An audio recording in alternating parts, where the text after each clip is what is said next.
Nós temos o tema maior, que é vivendo o sobrenatural, e hoje eu quero convidar você a viver o sobrenatural dentro da fornalha.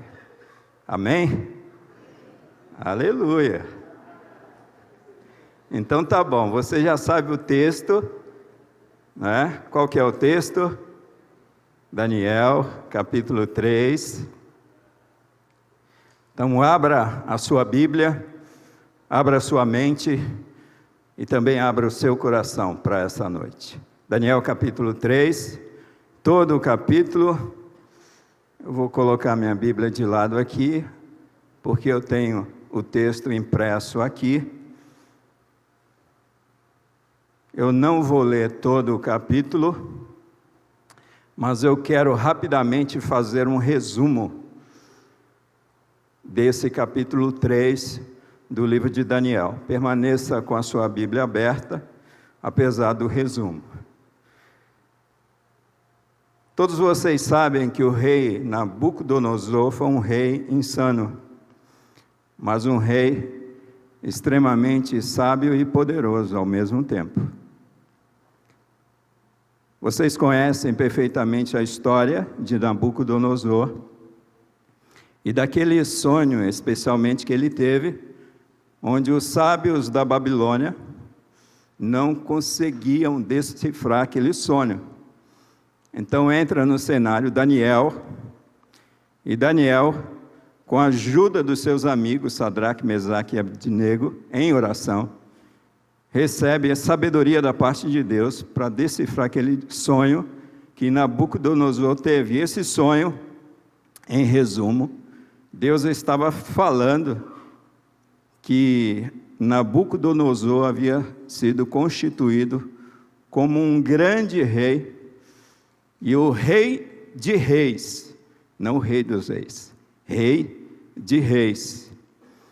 E o interessante é que essa palavra, em vez de produzir humildade ao coração de Nabucodonosor, produz arrogância no coração de Nabucodonosor. Então ele constrói uma grande estátua, versículo 1 desse capítulo 3. Essa estátua é a representação, segundo a maioria dos teólogos, do próprio rei Nabucodonosor, desejoso em adquirir para si a adoração e o reconhecimento daquele que de fato domina sobre todas as nações. Nabucodonosor, ao construir essa estátua, ele convoca todos aqueles governantes, príncipes, aquelas pessoas que lideravam, aquelas regiões e as províncias da Babilônia, para aquele momento de consagração. E ele tem todo um ritual lá de instrumentos, e naquele momento todos devem reverenciar e adorar aquela grande estátua. Uma estátua de 30 metros de altura e 3 metros de largura. Só que em meio a essas autoridades constituídas, de todas as línguas, povos, raças e nações, porque o rei Nabucodonosor, ele foi um grande conquistador dessas nações, deveriam se prostrar diante daquela imagem.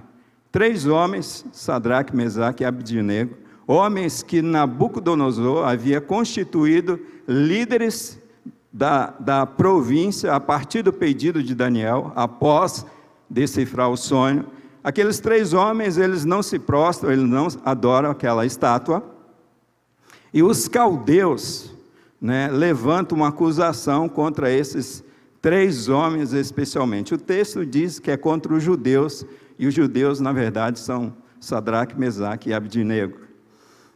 E eles vão para o rei, enciumado, e falam a respeito: olha, está vendo esses aí que o Senhor constituiu sobre o teu reino, pois eles não adoram os teus deuses e nem se curvaram diante da imagem que o Senhor constituiu, ergueu.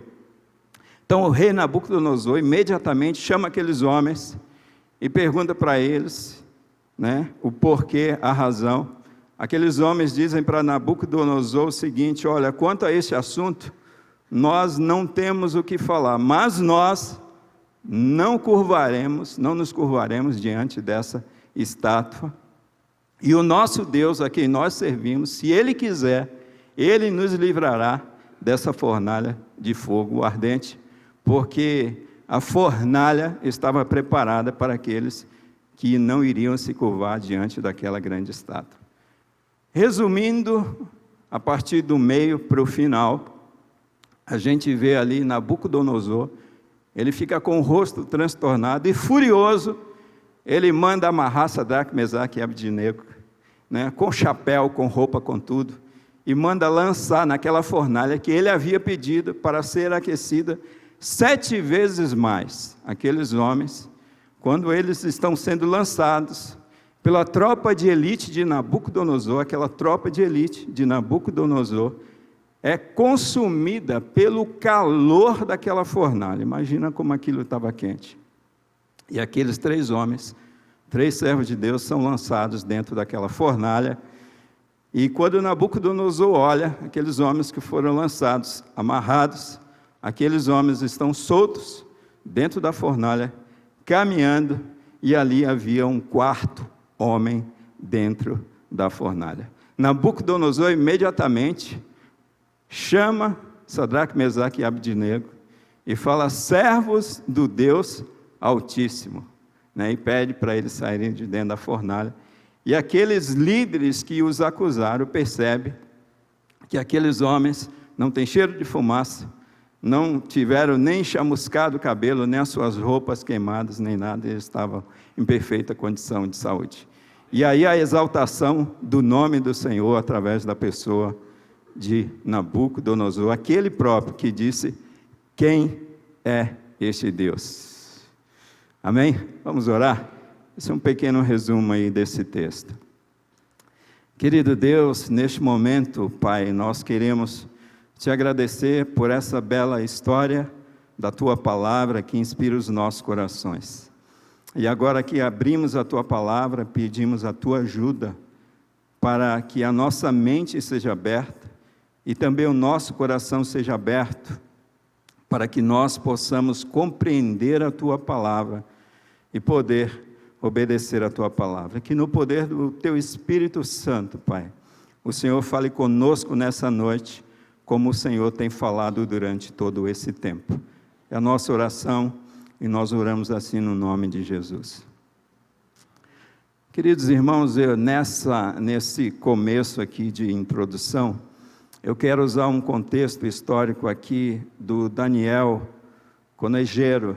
Eu quero usar esse contexto histórico que eu achei bem resumido para nós. Eu gostaria, tem bastante pastores aqui à frente, e eu gostaria de contrariar um pouco aqui as regras da homilética para essa preleção dessa noite.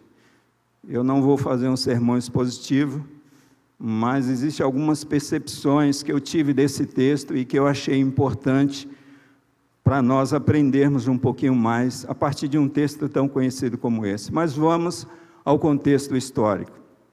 Era o 3º ano do reinado de Joaquim, rei de Judá, o reino do sul, quando o rei Nabucodonosor da Babilônia, entendendo que o Império Babilônico durou de 620 até o ano de 537 a.C., este rei Nabucodonosor, ele declarou guerra a Jerusalém e sitiou a cidade de Jerusalém. O Senhor Deus, entregou o rei Joaquim e alguns utensílios do templo de Deus nas mãos dos babilônicos. E Nabucodonosor ordenou ainda que entre aqueles israelitas fossem escolhidos alguns jovens, e geralmente eles escolhiam as melhores cabeças, de boa aparência, boa formação, saudáveis e com potenciais para cargos de liderança no seu governo, para que depois de 3 anos, exatamente 3 anos de treinamento, assumissem cargos na corte. Ordenou ainda que esses homens fossem ensinados a língua e a cultura babilônia, bem como fosse servido a eles a melhor comida, ou seja, o manjar do rei. Juntamente com Daniel, os 3 jovens também se recusaram a comer das iguarias da mesa do rei. Vocês sabem disso, e tomar do vinho do rei, que era servido para eles, sendo alimentados apenas com legumes e água. Olha que bela dieta aí. A dieta de Daniel e seus amigos. Inicialmente foi feito um período de prova por 10 dias, e no final daqueles 10 dias, Daniel, Ananias, Misael e Azarias, respectivamente Sadraque, Mesaque e Abdinego, estavam mais robustos, mais formosos do que os demais jovens, que ali também estavam sendo alimentados com o banquete real. Isso está em Daniel capítulo 1, do versículo 10 até o versículo 16. A Bíblia diz que Deus deu aos 4 jovens o conhecimento e a inteligência em toda a cultura e sabedoria, Daniel capítulo 1, versículo 17. Após aquele período de preparação a que foram submetidos, os 4 jovens foram levados pelo chefe dos eunucos, Aspenaz, o nome dele, à presença do rei Nabucodonosor. E entre todos os outros, não havia ninguém que se comparasse aos 4 amigos, Daniel, Sadraque, Mesaque e Abdinego. No capítulo 2 do livro de Daniel, temos o registro de como ocorreu a interpretação do sonho de Nabucodonosor, citado por mim, no resumo desse texto. E apesar de não serem figuras centrais desse episódio, esses 3 amigos, sendo apenas citados brevemente no versículo 17, Ananias, Misael e Azarias aparecem desempenhando um papel fundamental diante daquela situação. Como até então ninguém havia interpretado seu sonho, Nabucodonosor ordenou que todos os sábios fossem mortos, por isso incluía Daniel, Sadraque, Mesaque e Abdinego. Quando ficou sabendo tal ordem, Daniel pediu a Arioque, chefe da guarda do rei, um tempo para que ele pudesse apresentar a interpretação do sonho. Então Daniel foi para casa e contou aos seus companheiros o que estava acontecendo, e junto a Daniel, esses companheiros intercederam a Deus, pedindo a interpretação desse sonho. Mais tarde, a pedido de Daniel, após a interpretação desse sonho, esses 3 amigos de Daniel são constituídos aí como administradores na província da Babilônia, está em Daniel capítulo 2, versículo 49. No capítulo 3 do livro do profeta Daniel, encontramos a narrativa que dá maior ênfase a Sadraque, Mesaque e Abdinego, que é esse texto que nós acabamos de ler. Na ocasião, Nabucodonosor fez uma grande imagem de ouro e ordenou que quando a música tocasse, esses homens e todos aqueles líderes que ele havia constituído se prostrassem diante daquela grande imagem. Caso contrário, seriam lançados na fornalha de fogo ardente. Esses amigos de Daniel resolveram e decidiram não se prostrar, e eles foram lançados na fornalha de fogo ardente. Queridos, todos os genuínos filhos de Deus serão jogados dentro da fornalha. Todos os genuínos filhos de Deus serão jogados dentro da fornalha. Palavra pesada, hein, pastor, para nós nessa noite. Mas é interessante que a Bíblia diz aqui em 2 Timóteo, capítulo 2, versículo 3, capítulo 3, versículo 2, Paulo escrevendo a Timóteo, ele diz assim: de fato, todas as pessoas que desejam viver piedosamente em Cristo Jesus serão perseguidas.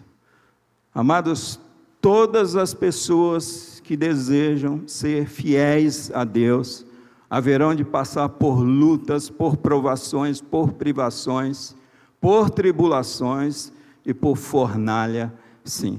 A propósito, a Bíblia diz lá no Antigo Testamento, Deus falando através dos seus profetas, que Deus havia provado o seu povo na fornalha da aflição. Todos os genuínos filhos de Deus serão lançados dentro da fornalha. A fidelidade incondicional, queridos, não é uma barganha com Deus. Muitas vezes a nossa fidelidade a Deus nos levará à fornalha, isso é um fato.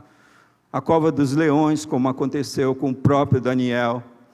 a prisão, como aconteceu com Pedro, como aconteceu com Paulo, com os apóstolos, a sermos rejeitados por grupos os quais nós um dia pertencemos, a sermos despedidos de uma empresa, por exemplo, a sermos rejeitados para aqueles que estão na escola, rejeitados na escola. Nosso compromisso não é com o sucesso, nosso compromisso não é com esse mundo, nosso compromisso é a nossa fidelidade ao nosso Deus. Mas quais fornalhas você hoje tem enfrentado na sua vida?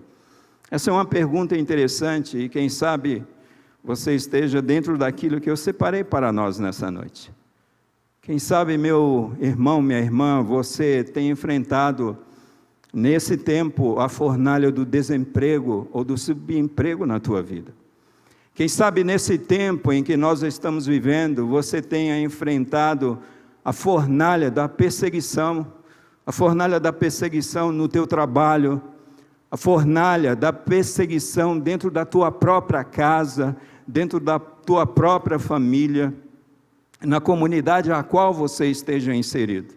Quem sabe nesse tempo, queridos, vocês têm enfrentado a fornalha da enfermidade. Muitas pessoas lutando por doenças que têm sido doenças tão cruéis sobre as suas vidas, e nós temos lidado tanto com isso nesses últimos tempos. Quem sabe você tem enfrentado nesse tempo a fornalha da depressão. A depressão é uma coisa difícil demais de lidar com isso, e como esse problema tem alcançado os cristãos, como esse problema tem entrado dentro das nossas próprias casas, dentro da nossa própria família, e o quão difícil é estar dentro dessa fornalha. Quem sabe muitas pessoas nesse tempo em que nós estamos vivendo, estão enfrentando a fornalha da solidão. As pessoas nesse tempo estão clamando por companhia, clamando por companheirismo. E quantas pessoas, amados, estão tão acompanhadas, mas ao mesmo tempo tão solitárias, tão tristes. Quem sabe nesse tempo você tem enfrentado a fornalha do abandono. Amados irmãos, quantos idosos têm sido abandonados nesse tempo?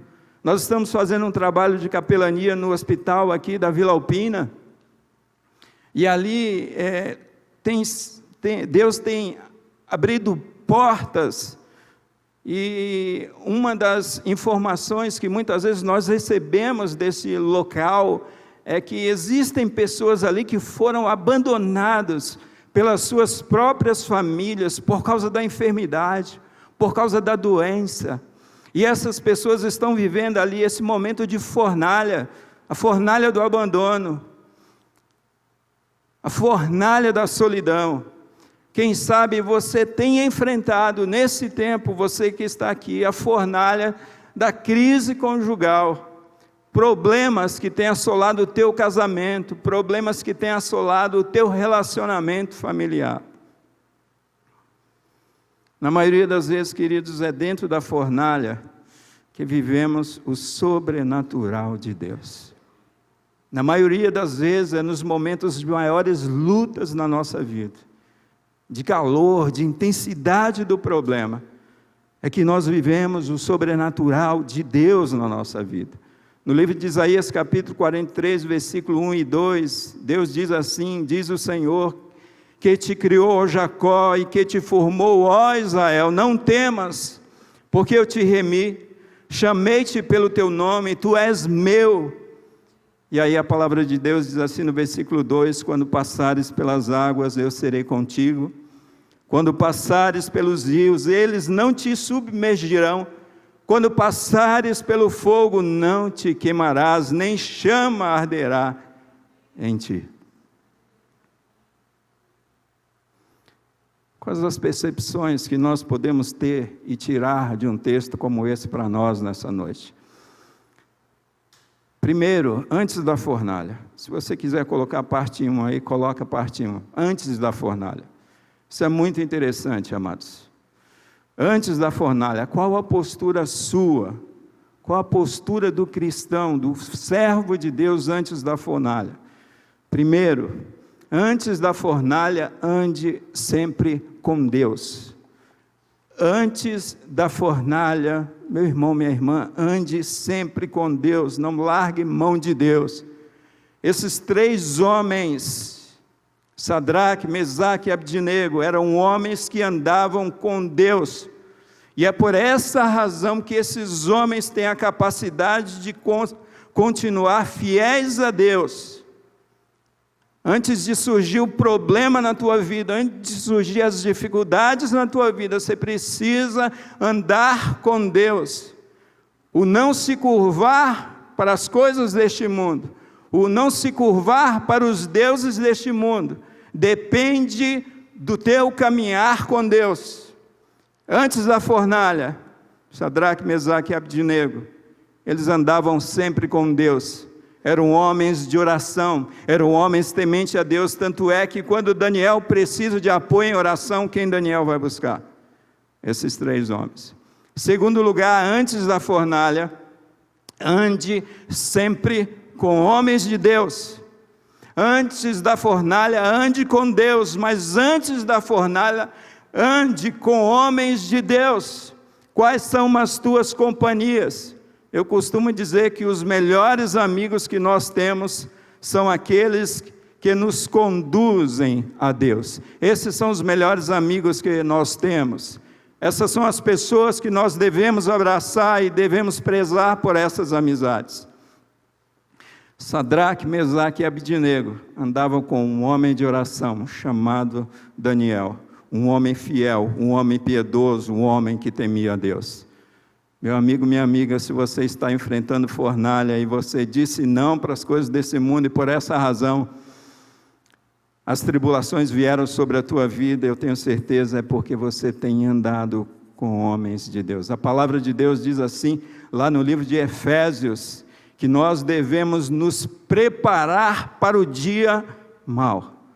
Como é que nos preparamos para o dia mau?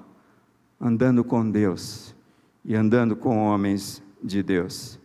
Segunda parte dessa percepção para nós, nessa noite, a necessidade da fornalha. Eu quero falar para vocês bem rapidamente sobre a necessidade da fornalha. Porque existem fornalhas na vida do cristão, pastor. Porque a fornalha é necessária para as nossas vidas. Em primeiro lugar, porque na fornalha nós somos provados. A palavra de Deus, já citei o texto do Antigo Testamento, diz, proveite na fornalha da aflição. É no momento do sofrimento, é no momento da luta, é no momento da dor, é no momento da angústia que nós entendemos de fato se somos cristãos ou não somos cristãos. Se nós seguimos firmes com Deus ou se nós recuamos com Deus. E essa prova é para nós, não é para Deus, porque Deus já nos conhece. Deus sabe se nós iremos recuar ou não iremos recuar. Então, quando você estiver passando por lutas, por tribulações, por provações, por aflições, quando você se sentir como esses homens se sentiram diante daquela grande fornalha e seriam lançados nessa fornalha, mas agora você já está dentro dessa fornalha, lembre-se, essa fornalha é porque nós precisamos ser provados, e nós só seremos aprovados quando nós somos de fato provados. Esse é o momento que nós de fato conhecemos se somos filhos de Deus, se pertencemos a Deus, ou se somos simplesmente pessoas religiosas, amigas da igreja, amigas da religião. A necessidade da fornalha também é porque na fornalha nós somos aperfeiçoados, amados. Em primeiro lugar, na fornalha nós somos provados, se pertencemos a Deus ou se não pertencemos a Deus. Segundo lugar, na fornalha nós somos aperfeiçoados. E aí eu vou lá para o livro de Hebreus, que fala a respeito da vida de Jesus. O autor aos Hebreus vai falar um pouco a respeito da humanidade de Jesus, que nós muitas vezes desprezamos na nossa vida. E lá no livro de Hebreus nós encontramos o autor falando que Jesus aprendeu por aquilo que ele sofreu. Eu fico imaginando se nós não passássemos por tribulações e por lutas nessa vida. Mas pastor, por que isso? Porque aprove a Deus aperfeiçoar os seus filhos pelas lutas e pelas dificuldades. Amados irmãos, a gente precisa ser sincero com a gente mesmo. É quando as dificuldades surgem nas nossas vidas que nós somos aperfeiçoados. É quando um problema surge lá dentro do casamento, do relacionamento. E esse problema, esse conflito vem para corrigir naquilo que nós estamos em falta dentro do relacionamento conjugal. É quando um problema, uma crise surge lá dentro da empresa. Aquilo lá não é para destruir você, não é para destruir os teus negócios, mas é para criar músculos em você, aperfeiçoar você, fazer você crescer.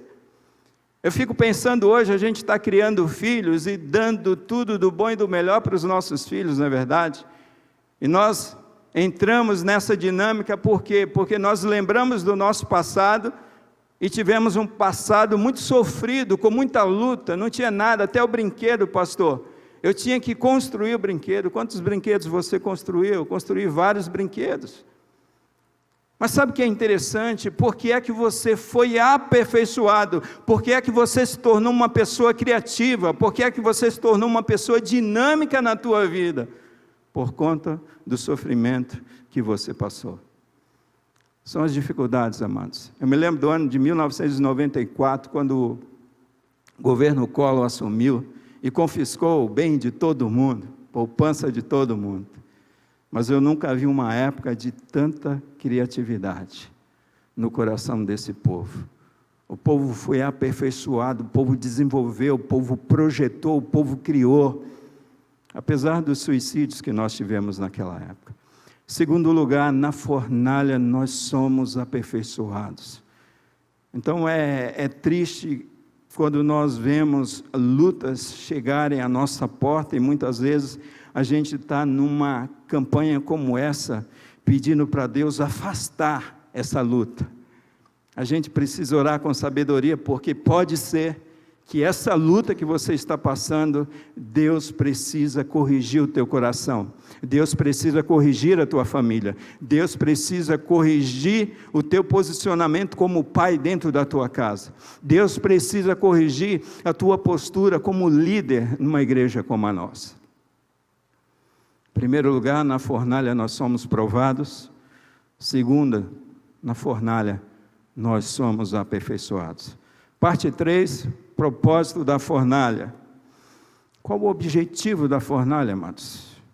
Isso está muito claro nesse texto para nós. O objetivo, o propósito da fornalha era revelar a esse rei Nabucodonosor o único Deus verdadeiro. Nabucodonosor está se achando o rei dos reis. Ele está se achando um Deus. Por que é que ele está se achando um Deus? Porque ele constrói uma imagem que representa a sua pessoa. E ele, por decreto, ele requer adoração. Primeira coisa, por que é que essa fornalha, qual o propósito, qual o objetivo de Deus em permitir essa fornalha revelar ao rei Nabucodonosor o único Deus verdadeiro? Segundo, revelar aos povos o único Deus verdadeiro. Olha Deus ensinando, Deus está ensinando ao rei, Deus está ensinando todos aqueles povos conquistados, aqueles povos que tinham os seus deuses. O único Deus verdadeiro é o Deus de Daniel, é o Deus de Sadraque, é o Deus de Mesaque, o Deus de Abdenego. Então existe um propósito de Deus com as lutas que enfrentamos, sim. Existe um propósito de Deus com as fornalhas que passamos, sim. E por que é que Deus permite? Por essas razões. Primeiro, revelar ao rei Nabucodonosor o único Deus verdadeiro. Revelar aos povos o único Deus verdadeiro. Terceiro, revelar ao rei Nabucodonosor o único Deus digno de adoração, nenhum outro Deus, senão o Deus de Daniel, de Sadraque, de Mesaque e de Abdinego. Quarto, revelar ao rei Nabucodonosor, o imperador soberano. Amados, esse rei, pelas conquistas que ele fez, pelos domínios que ele teve, ele estava se achando um Deus, ele estava se achando um Senhor da história. E aí, porque nós conhecemos a história bíblica, nós sabemos que Deus, o soberano Deus, ele usou o rei Nabucodonosor para disciplinar e corrigir o coração do seu povo. É um Deus que é o imperador soberano sobre todas as coisas. E aí eu tiro uma grande lição para a minha vida. A nossa história, amados, não é construída por nós mesmos, não é construída pelos homens, não depende dos homens, não depende dos governadores. Quando nós passamos por lutas, nós precisamos entender, quando nós estivermos dentro da fornalha, precisamos entender que existe sim um Deus soberano que escreve a história da humanidade. Afinal de contas, o livro de Salmos diz que os passos de um homem cuja conduta agrada ao Senhor são ordenados pelo Senhor. Salmo 37, versículo 23. E em quinto lugar, qual o propósito, o objetivo dessa fornalha? Está nos últimos versículos, né? Com todo o desfecho, com os livramentos que aqueles homens receberam, o que acontece? Deus é glorificado pela boca do rei que disse: quem é o Deus? E ele vai dizer: este é o Deus Altíssimo, o Deus verdadeiro, e a esse Deus de Sadraque, Mesaque e Abdinego, vocês devem se dobrar. E quem não fizer isso, né? Quem se levantar contra esse Deus, será punido. A glória para Deus. Amados, às vezes a gente acha que as lutas que nós passamos na vida é para, sabe, porque Deus está nos punindo, porque Deus está sentindo prazer nas nossas lutas. Não, mesmo nas nossas lutas a gente precisa entender que Deus vai ser glorificado, Deus vai ser reconhecido. Parte 4, a incredulidade de Nabucodonosor. E quem é o Deus que vos poderá livrar das minhas mãos? Aí Nabucodonosor, com todo o desfecho, a gente consegue perceber que é Deus quem escreve a história, e Deus está escrevendo a história deste mundo. Amados, às vezes a gente pensa que Deus foi pego de surpresa com o pecado da humanidade. A nossa leitura a respeito da história da humanidade está errada, a gente precisa rever. Deus é soberano, às vezes a gente fica com medo, com pavor dos governos, daquilo que está acontecendo, das tragédias, das perseguições, das lutas, do desemprego, e a gente se esquece que existe um Deus escrevendo a história. Segundo, é o Deus que se manifesta na história, não é um Deus que está alheio às tuas lutas, não é um Deus que se afasta dos seus filhos, quando eles estão enfrentando lutas e dificuldades, mas é um Deus que se manifesta, é um Deus que se aproxima. Terceiro, diante dessa incredulidade do rei Nabucodonosor, nós podemos ver que é Deus. Quem é o Deus? O Deus Nabucodonosor é o Deus que intervém na história. É o Deus que se manifesta, se faz presente, mas é o Deus que intervém, é um Deus que dá livramentos, é um Deus que diz para, é um Deus que diz sai, é um Deus que diz até aqui, é um Deus que diz acabou, é um Deus que intervém na história. Mas dentro dessas percepções, amados, nós podemos ver aí no coração de Sadraque, Mesaque e Abdinego, uma fé inabalável desses homens. E eles dizem assim no versículo 17, se o nosso Deus a quem servimos quer livrar-nos, Ele nos livrará da fornalha de fogo ardente e das tuas mãos, ó rei. Então é uma fé inabalável e não uma fé arrogante. Os 3 jovens dizem o seguinte: se Deus, Ele quiser nos livrar, Ele vai nos livrar. Essa não é uma fé arrogante desses dias em que nós estamos vivendo.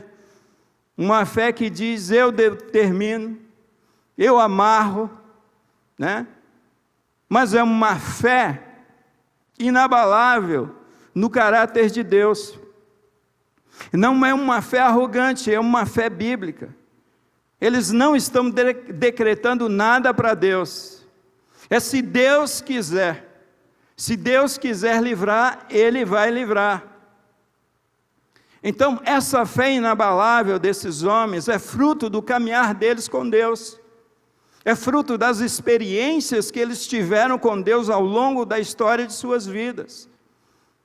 Ao longo desse tempo de cativeiro, ao longo das histórias que eles ouviram pelos seus antepassados, das experiências que o povo viveu com Deus. E essa fé inabalável é fruto de confiar, não no poder de Deus, mas no caráter de Deus. Isso aqui é diferente. Tem muita gente confiando no poder de Deus, dentro de nossas próprias igrejas. Mas nós precisamos aprender a confiar no caráter de Deus. Nós precisamos aprender a confiar na pessoa de Deus. E se Ele disser sim para nós, nós continuaremos louvando, nós continuaremos adorando. Se Ele disser sim, vocês vão entrar na fornalha, nós iremos entrar na fornalha, amados, amém? É difícil, né? Mas isso é confiar no caráter de Deus.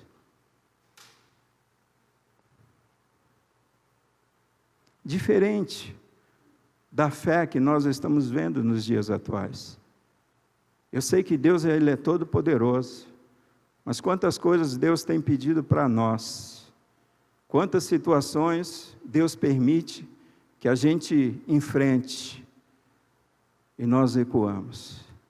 Nós precisamos confiar nesse caráter amoroso de Deus, e esse caráter amoroso de Deus não quer produzir dano nenhum em nossas vidas. Eu estou indo para o final já. A parte 5, o que me chama a atenção nesse texto, é que Deus Ele não nos livra da fornalha, mas Deus nos livra na fornalha. Deus não nos livra dos problemas, mas nos livra nos problemas. Isso é muito claro, e quantas vezes a gente está pedindo: Deus me livra disso, Deus me livra disso, Deus me livra disso. E Deus está falando para nós assim: eu vou te livrar dentro disso. Eu vou te livrar dentro do conflito que você está. Eu vou te livrar dentro da luta que você está passando. Eu vou te livrar dentro da fornalha. Isso está muito claro. Amados, Hernandes Dias Lopes, ele diz que Deus não impediu a fabricação da imagem. Deus não impediu que Nabucodonosor acendesse a fornalha. Ele diz que Deus não impediu a divulgação do decreto. Deus não impediu que os 3 jovens fossem acusados. Deus não impediu, não livrou esses jovens da fúria do rei, nem do fogo da fornalha. Deus não impediu que eles fossem atados e jogados dentro daquela fornalha acesa, mas Deus libertou esses jovens dentro da fornalha. E é isso que Deus tem feito com cada um de nós.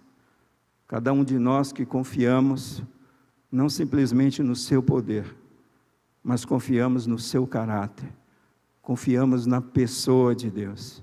Irmãos, a gente precisa chegar a um tempo que aquilo que Deus falar, nós precisamos fazer. Se Deus pedir para a gente ir para cima, vá para cima, vá. Se Deus pedir para ir para baixo, vá. É confiar no caráter de Deus.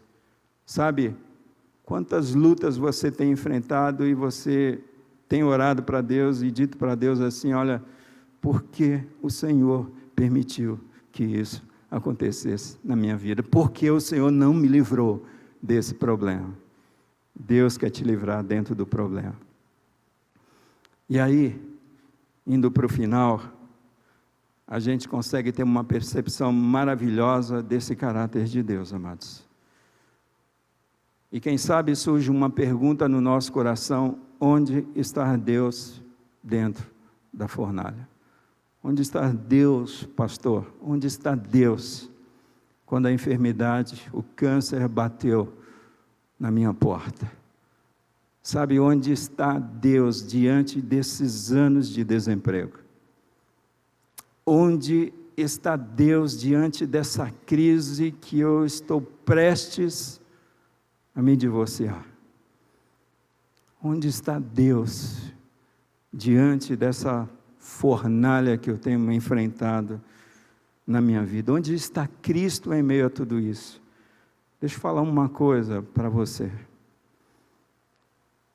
Quando a gente estiver focado no nosso problema, quando a gente estiver focado nas nossas dificuldades, dificilmente a gente vai conseguir ver Deus. Dificilmente a gente vai conseguir ver Deus. E a gente precisa ter a capacidade de olhar e poder perceber que nós não estamos sós. Quando a gente olha para esse texto, a gente percebe que, e chega até a ser um consenso, porque Nabucodonosor diz que ele via um quarto homem semelhante ao Filho dos deuses. E os estudiosos dizem que esse quarto homem é o próprio Senhor Jesus Cristo, que está dentro da fornalha. E a gente percebe que esse Jesus, ele nos acompanha na fornalha. Ele está ali caminhando com os seus servos dentro da fornalha.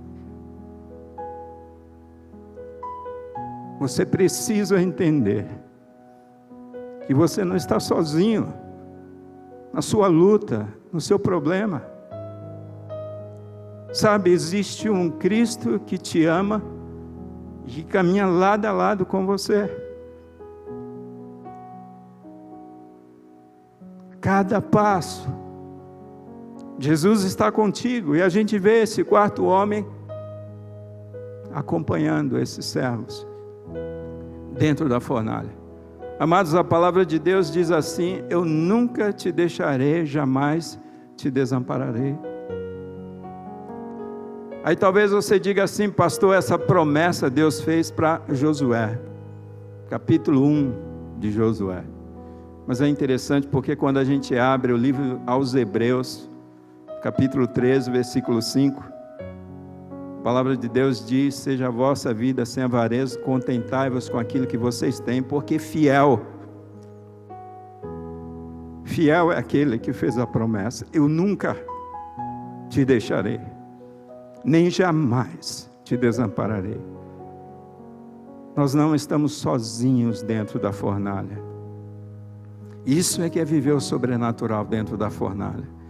Mas Jesus não somente nos acompanha na fornalha, Ele nos liberta na fornalha. A palavra de Deus, amados, diz assim: se o Filho vos libertar, verdadeiramente vocês serão livres. Quando eu vejo a vida de Paulo e Silas sendo açoitados, e ali à meia-noite, louvando, orando, testemunhando, bendizendo ao Senhor, eu vejo homens ali presos, porém livres, libertos dentro da fornalha. Amados, quando a gente está na fornalha, às vezes a gente fica preso aos nossos medos, aos nossos traumas, aos nossos problemas, às nossas dificuldades. E a gente vê que aqueles homens, eles foram lançados amarrados, mas o Filho de Deus libertou aqueles homens dentro da fornalha. Quem sabe você está ainda preso dentro da fornalha. Você precisa deixar ser tocado por Cristo Jesus dentro do problema que você está vivendo. Cristo de fato nos liberta. Mas em terceiro lugar, esse Jesus que nos acompanha dentro da fornalha, nos liberta dentro da fornalha, Ele nos faz caminhar na fornalha. Irmãos, pelo menos os homens, eu acho que é um problema nosso. Parece quando os problemas chegam, quando a fornalha fica intensa. A maioria de nós ficamos paralisados dentro do problema.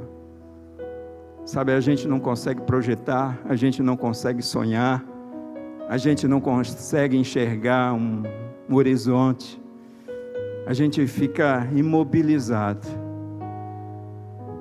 a gente fica paralisado. Mas é interessante que mesmo dentro da fornalha, esses homens, eles caminham dentro da fornalha. É uma mensagem de Deus ao nosso coração que nesse tempo de crise na tua vida, seja qual for a área, não fique paralisado. Caminhe, sonhe, projete, ouse, sabe, planeje. Qual é a sua fornalha hoje? Problemas familiares, problemas financeiros ou problemas espirituais? O quarto homem pode vir ao seu encontro e trazer livramento para você dentro da fornalha. E eu quero concluir com o significado. É interessante, né? A gente não dá muito valor, né? Na língua portuguesa, os nossos nomes não têm grandes significados. Mas quando a gente observa Sadraque, que de fato o nome dele é Ananias, significa Jeová tem sido gracioso, Jeová tem sido misericordioso, e Deus continua sendo misericordioso com você, dentro da tua fornalha. Mesaque, Misael significa quem é igual a Deus. Amados, quem é igual a Deus? Ninguém é igual a Deus. E Abdinego, que na verdade se chama Azarias, significa Jeová tem ajudado. Por essa razão, amados, e assim eu concluo de fato, nós não nos curvaremos diante dos deuses deste mundo.